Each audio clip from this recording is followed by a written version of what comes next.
जय माता दी। जय माँ कामाख्या। देव राधा ट्रस्ट सत्यवाणी चैनल से आप आज तर्क वितर्क और कुतर्क सुनेंगे विवाह के ऊपर।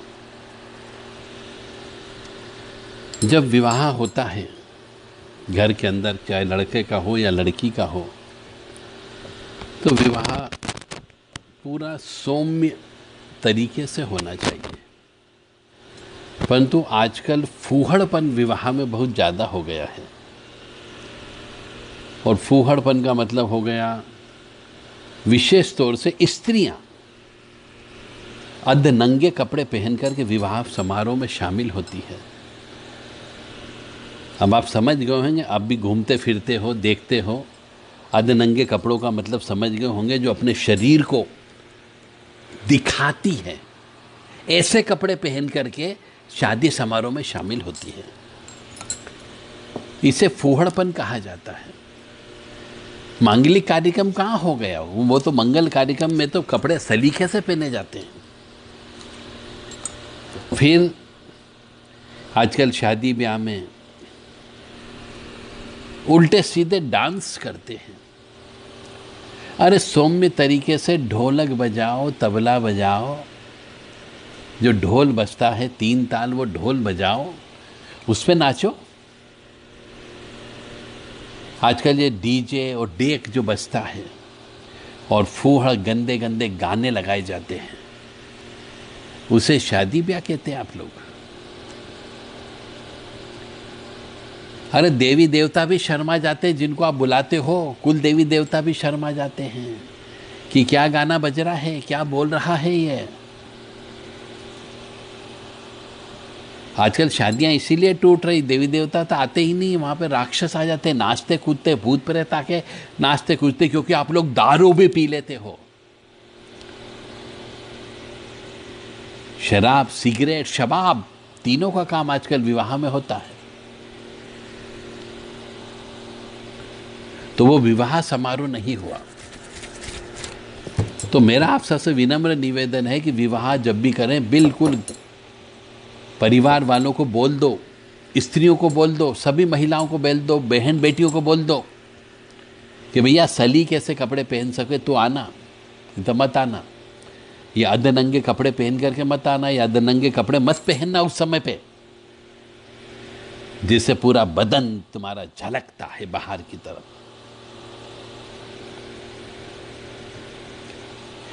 और नाचना गाना भी करो तो जरा सलीके का नाचना गाना करो।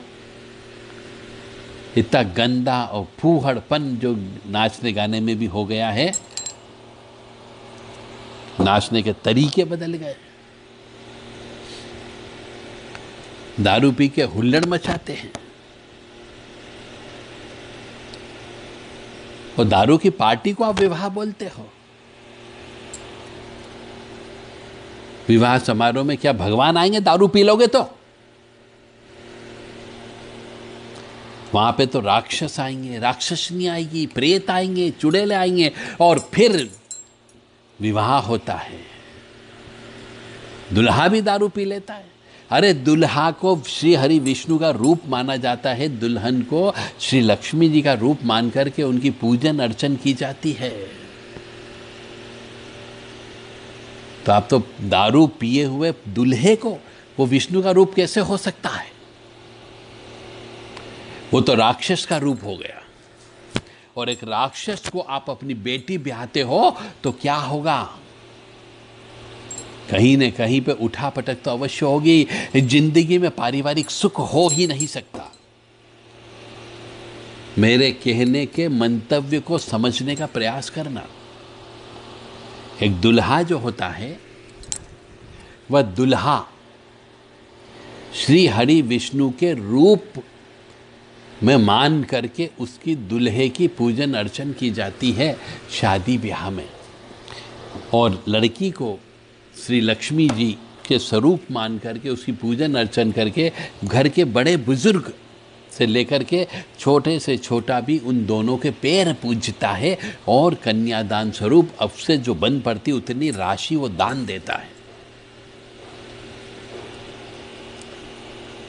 तो आजकल तो दुल्हा भी दारू पी लेता है, तो वो कहां से श्री हरि विष्णु के रूप में हो गया? और ये पैसे लुटाना किसने सिखा दिया? 10-10 के, 20-20 के, 100-100 के नोट की गड्डी लुटाते हो। अरे लक्ष्मी जी को ऐसे उड़ाओगे तो वो भी तुम्हें उड़ाएगी। एक न एक दिन तुम भी कंगाल अवश्य बन जाओगे।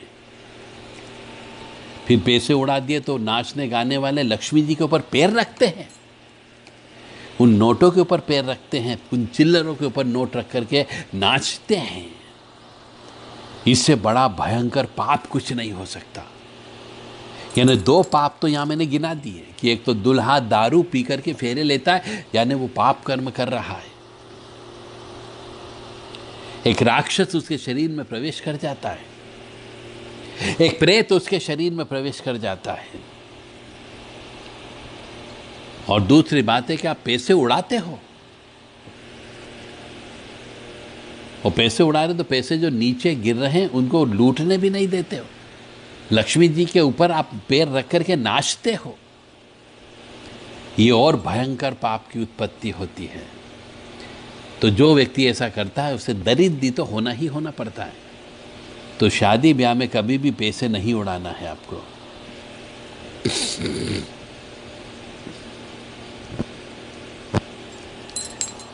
घर में जिसे देखो उसे दारू, जिसे देखो वो सिगरेट पी रहा, जिस स्त्री को देखो वह नंगे कपड़े पहन के घूम रही।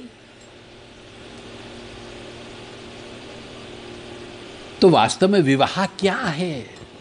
आपने उसकी परिभाषा को समझा ही नहीं। हमारे बड़े बुजुर्ग ने जो परंपरा, परिपाटी, मान्यता, रीति रिवाज, जो प्रथाएं चलाई, आपने उन सब की धज्जियां उड़ा दी।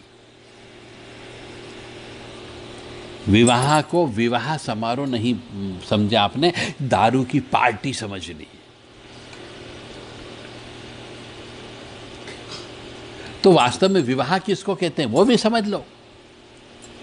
यानी विवाह उसे कहते हैं जो वेदी के ऊपर मंडप के नीचे, या 2 शब्द मैंने यूज किए कि वेदी के ऊपर और मंडप के नीचे एक मंडप छापा जाता है। आजकल तो मंडप भी टेम्परेरी आता, किराए का आता है, वो भी दोष है। मंडप को तुरंत दुल्हन के जाते से ही उसे उखाड़ा नहीं जाता है। परंतु आजकल तो होटलों में, धर्मशालाओं में फेरे होते हैं। एक एक दिन के लिए आप हाल किराए से लेते हो, 24 घंटे के लिए। तो वहाँ तो आपको मंडप उखाड़ना पड़ता है। वो भी दोष लगता है। उसके वजह से भी स्त्री यानी दुल्हे दुल्हन के बीच में उठापटक अवश्य होती है। घर में क्लेश की शांति, क्लेश अवश्य होता है। मतलब विवाह उसे कहते हैं जो वेदी के ऊपर मंडप के नीचे पंडित जी के मंत्रोच्चारण के साथ देवताओं का आह्वान करके विवाह की वैदिक रस्म को पूरा किया जाता है, उसे विवाह कहते हैं।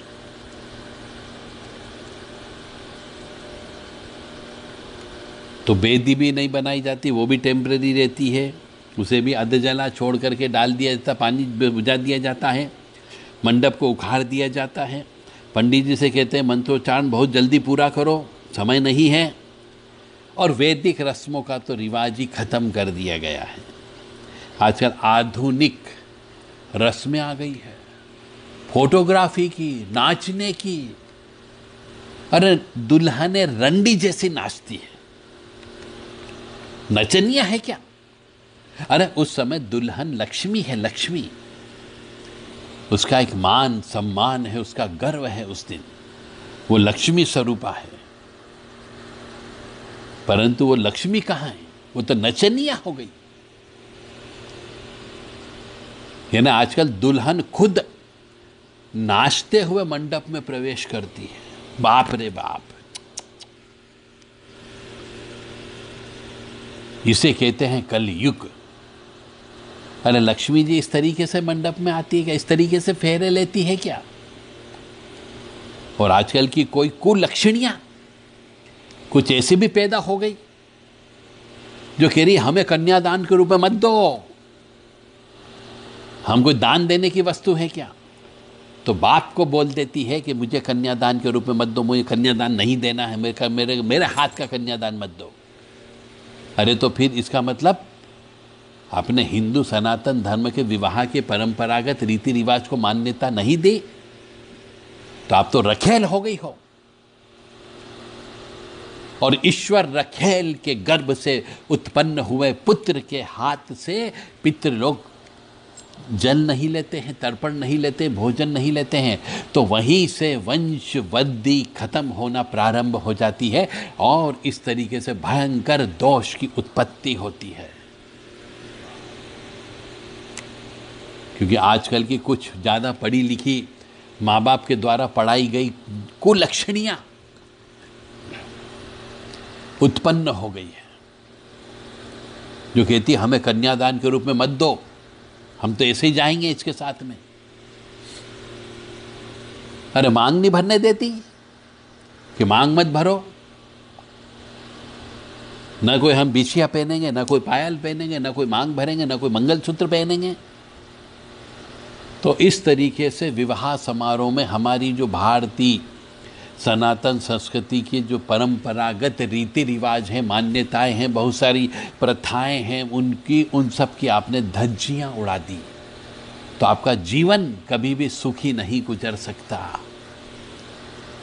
कुल देवता नाराज होते हैं, कुल देवी नाराज होती है, पितृ देवता नाराज होते हैं, जिसके यहाँ आपके वंश वृद्धि नहीं होती है, और वंश वृद्धि नहीं होने पर आपके वंश का नाश होना निश्चित है। और जब वंश का नाश हो जाता है तो वो आत्मा जब मरने के बाद में भूखी प्यासी तड़पती रहती है और कई हजार सालों तक जन्म नहीं होता है और तड़पना पड़ता है।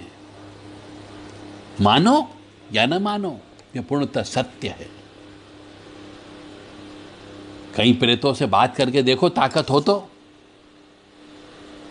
जो निर्वंशी होकर के मर जाते हैं, जिनके बच्चे पैदा नहीं होते हैं, उन प्रेत आत्माओं से बात करके देखो, वो बताएगी कितनी भूखी है वो, कितनी प्यासी है, कितनी तड़पन है उनके शरीर में, और कितनी ज्वाला के रूप में वो जल रही है कि उनको कोई शांत करने वाला नहीं है।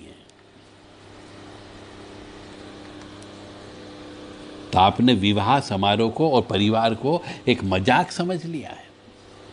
और आजकल की स्त्रियां 1 शादी, 2 शादी, 3 शादी, कोई शर्माहट नहीं है। 1 के साथ सोना, 2 के साथ सोना, 3 के साथ सोना, पूरी भारतीय सनातन धर्म की धज्जियां उड़ा के रख दी 2-2, 3-3 शादी करके। और शादी के बाद भी विवाहोत्तर संबंध होते हैं, शादी के बाद भी पराय पुरुष से संबंध रखती हैं आजकल की स्त्रियां।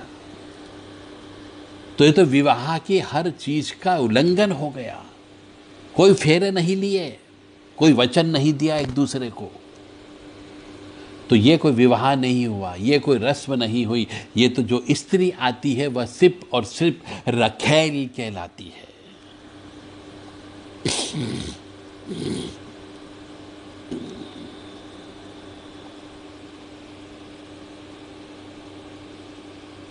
तो ये बहुत बड़ा इस कलयुग में धर्म की क्षति हो रही है, और जिसकी वजह से परिवार टूट रहे हैं, परिवार में कष्ट की प्राप्ति हो रही है।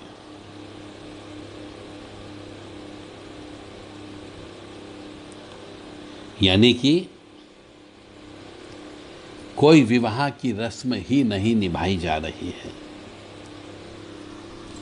और विवाह भी कर रहे हैं आज के ज़माने में तो कर्जा लेकर के विवाह कर रहे हैं, तो कर्जा लेकर के भी विवाह नहीं किया जाता है। दिखावे से बचो।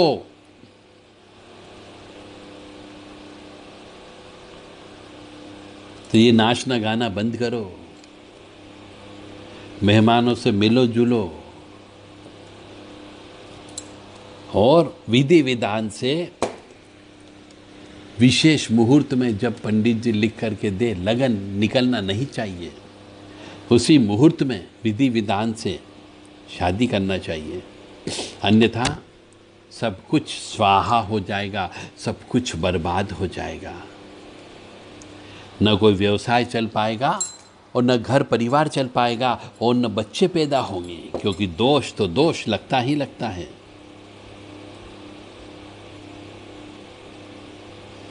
और एक और बहुत विशेष चीज बता रहा हूं आपको मैं, आजकल का जो विवाह होता है वहां पे आप सभी नातेदार आते हैं, रिश्तेदार आते हैं, दोस्त आते हैं, भाई आते हैं, बंधुओं से आते हैं। और आजकल क्या है कि ये सब काम जो होता है विवाह का किसी मंदिर में होता है, गौशाला में करते हैं, किसी आश्रम में करते हैं, धार्मिक स्थल पर करते हैं, पवित्र स्थान पर करते हैं, तो उसमें पवित्रता बनी रहती है।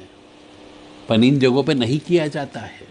कहाँ पे करते हैं? होटलों में जाएंगे, अरे जहाँ पहले से आत्महत्या कर रखी है बहुत से लोगों ने, ऐसी होटल में बुकिंग करेंगे जो ताकि वो प्रेत आत्मा फेरे के समय पे उस स्त्री या पुरुष के शरीर के साथ में चिपक करके फेरे के अंदर चली आती और फिर बाद में कहते हैं प्रेत लग गया, किसी ने तंत्र विद्या कर दी।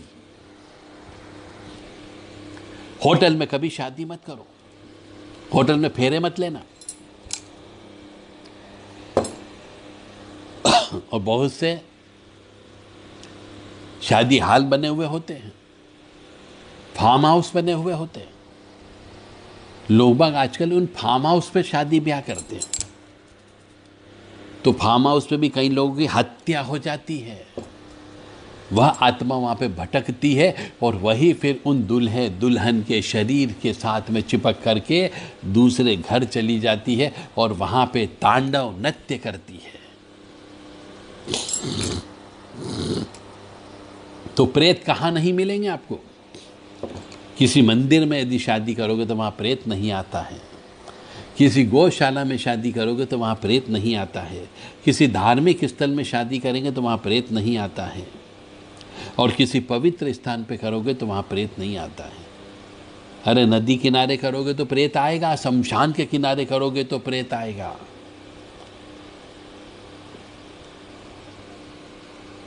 तो आपसे विनम्र निवेदन है कि होटल में शादी मत करो, और जो लगन का समय देता है उसी समय पे लगन लग जाना चाहिए, फेरे लग जाना चाहिए। और लड़कियों को इतना ज़्यादा मत पढ़ा दो कि वो बोले मैं फेरे नहीं लूंगी, मैं मांग नहीं भरवाऊंगी, मैं मंगलसूत्र नहीं पहनूंगी, क्योंकि ये कल युग आ गया है।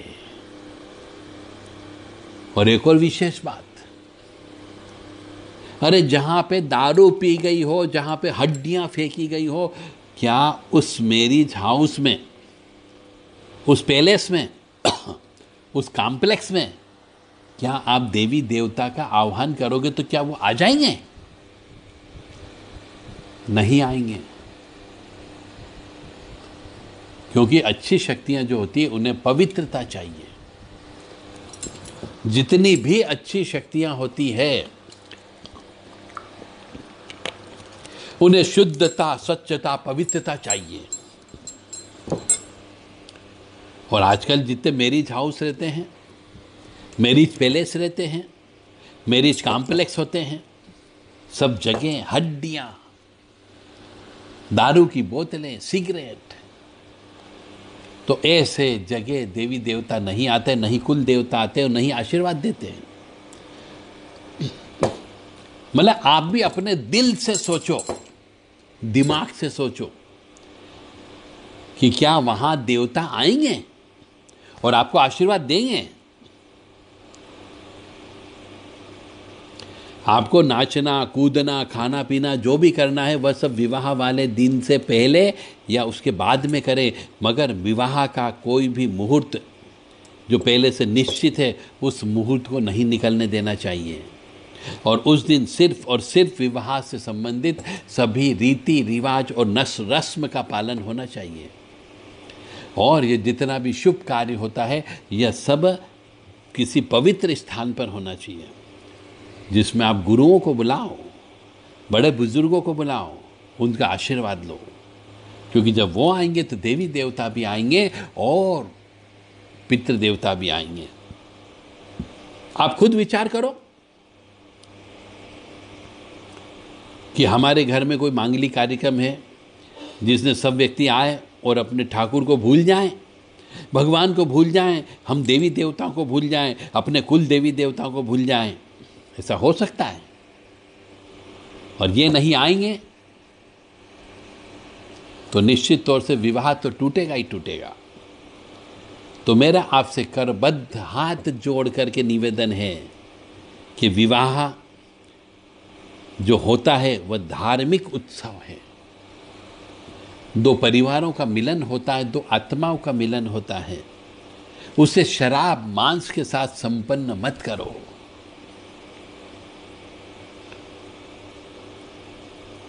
उसमें ऐसी चीज़ों का प्रयोग बिल्कुल मत करो जिसमें देवी देवता प्रवेश न कर पाए, देवी देवता ही न आ पाए और न ही आशीर्वाद दे पाए। ऐसी चीज़ शामिल मत करो। और जब भी विवाह समारोह आप करते हैं तो टेंट हाउस से गद्दे मंगाते हो, टेंट हाउस से चद्दर मंगाते हो, तकिए मंगाते हो, रजइयाँ मंगाते हो।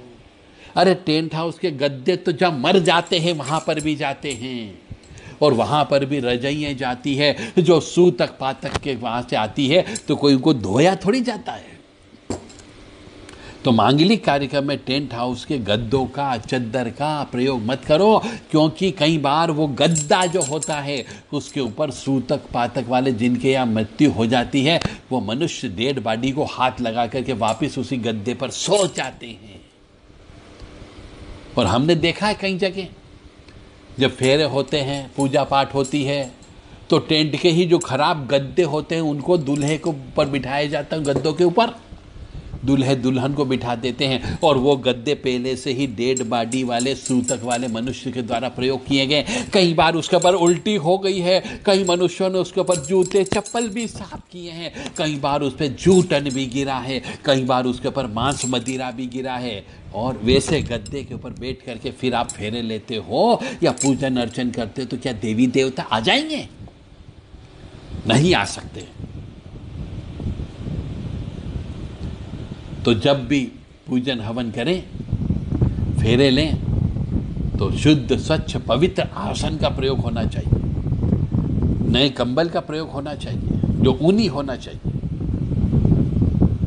इस तरीके से आप बहुत सी गलतियां करते हैं, और कई बार देखा गया है, ये भी प्रैक्टिकल बात है, कि विवाह इसलिए भी टूट जाता है, विवाह इसलिए भी गड़बड़ हो जाता है, विवाह के बाद इसलिए पति पत्नी अलग भी हो जाते हैं कि कई बार लड़की मासिक धर्म रहते हुए भी वो मंडप में चली जाती है, शीतला माता जी की पूजन भी कर लेती है, कुल देवी देवता की पूजन भी कर लेती है, पीरियड अवस्था में ही वो पूरी शादी का मजे ले लेती है, और फिर घर पहुंचती है तो समझ जाइए उस घर का तो बंटा ढाल होना ही होना है, आगे पीछे वंश वृद्धि नहीं होना है। और यदि हो गई तो जवान लड़के की आत्मा, जवान लड़के के शव को कंधे पर उठा करके आपको ले जाना पड़ेगा। मत मानो और कष्ट भोगने के लिए तैयार रहना। बहुत सी महिलाएं ऐसी भी हैं जिन्होंने ऐसे कर्म किए हैं, या कुकर्म कहलाते हैं, और ये अक्षम्य अपराध होता है। उस कुल देवी देवता का भी अक्षम्य अपराध होता है, देवी देवता की तरफ से भी, जिस जगह जाकर के आपने कुल देवी देवता की पूजा कर ली।